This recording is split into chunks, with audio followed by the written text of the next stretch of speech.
All right, guys, let's get to concerts and the future of entertainment and really the inability for the majority of us to comprehend why we need to push back hard in this country on these lockdowns. Not only for, our freedoms, it is a national security issue, but for our mental health and well-being. Okay? Because as much as this is a predator class operation to consolidate power and control us even more, it is also a psyop to get us to believe that human beings are, messy. They're a virus. We need to stay away from them. Social distancing is good. We got to get rid of handshakes. We can cover our faces. And I can't tell you how much better I feel now that I am in Iowa, okay, and away from the madness. In Iowa and away from the madness. Now, I just went over to an MMA event back-to-back Friday and Saturday, and there was still a little too much social distancing for my liking, and they still had to LARP with a mask unless you were sitting down. They enforced it pretty hard, which I didn't enjoy. Okay, it wasn't over the top hard, still nowhere near New York. But when I saw this, a Flaming Lips concert, where they were not only social distance, but were in bubbles, I was like, this is bonkers. This is not normal. This is not something we can do. Now, a lot of people will point out that the lead singer of the Flaming Lips often is in a bubble anyway. He puts himself in there. It's part of the show. 100%. 100%. They may have even had concerts like this before as a gimmick. I saw the Flaming Lips, I think, in 2007 in Bonnaroo. And, it's not my thing. I'm not much of a jam band guy. Everybody remembers the She Uses Vaseline song. That was their big hit. But they have a huge cult following. And I just got to say, with that huge cult following, I don't appreciate that they are promoting this type of cult-like behavior. Apparently, this was in, I believe, it was in Oklahoma.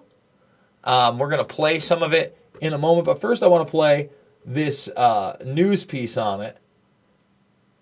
Let's make sure we don't get the commercial here. Bring it right to that. Really missing live music at this point of the pandemic. Would you go see your favorite band if everyone was inside of a plastic bubble? Will that make you feel safe?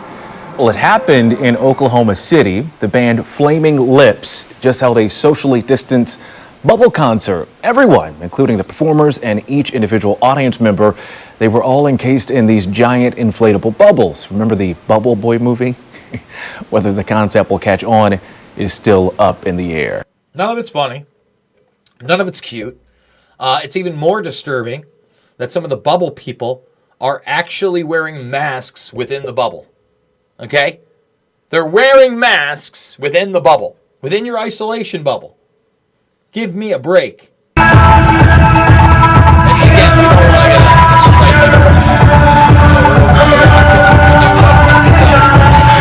I mean, does that look like fun to you? Doesn't look like fun to me. I don't want to not only be, a minimum of 6 feet away from the nearest person, but unable to touch them if I wanted to. It's disturbing to me. It is part of that transhumanist agenda. And if you remember, some of these concerts already were outdoors and they had you in cages, right? They had you in literal cages. Like, let's type in COVID-19 concert. COVID-19 outdoor concert.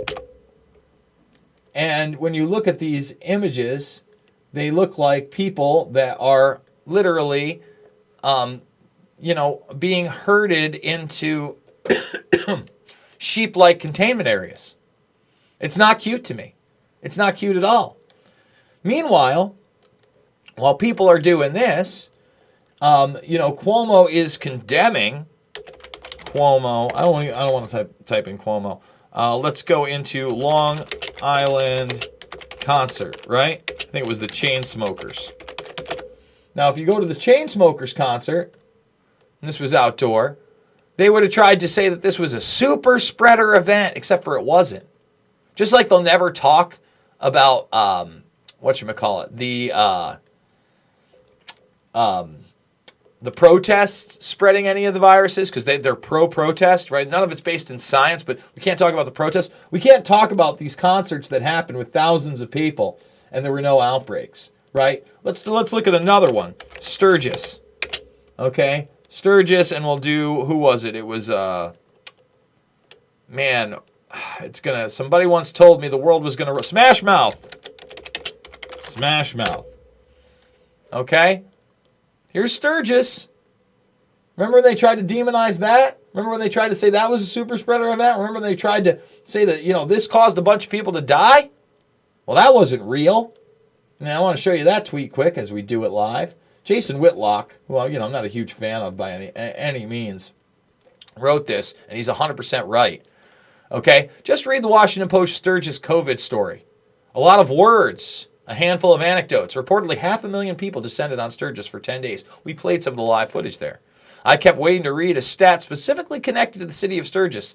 Death, hospitalization, illness, still waiting. No, 2+ weeks later, they tried to say somebody in his 60s died of it. Okay? 4 people died at Sturgis from motorcycle accidents. And you had one guy who attended out of 500,000, 250,000 minimum? And you're trying to say that was an outbreak? Give me a break. You'd think the residents, workers in Sturgis, would have been the hardest hit. They were likely there all 10 days and exposed. Why was the story focused on a handful of out-of-town visitors? I believe in COVID. I just think the media plays a game on how they report about COVID. And that's a position we've taken here. No one's saying it's not real. In fact, we've looked at the evidence that it was engineered in a lab.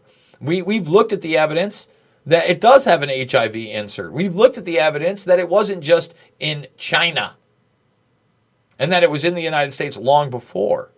We've looked at the evidence that it's not a, state-run operation like China and the CCP and Iran accuse it of being a U.S. bioweapon. And then China, or the U.S. in turn, Mike Pompeo and others, are saying it was manufactured in a laboratory in Wuhan and leaked out, right? We don't know exactly what happened, but we're not following any of those narratives because we can't trust the media. And we certainly can't trust that it was a natural thing with, the reports that actually it may remain in your testicles. It may make you more sterile. There's a lot going on with this virus that is outside a normal quote-unquote coronavirus. The fact that it spreads so rapidly and there's so many asymptomatic people, also worrisome. There's a lot here. So kudos to Whitlock for putting that out.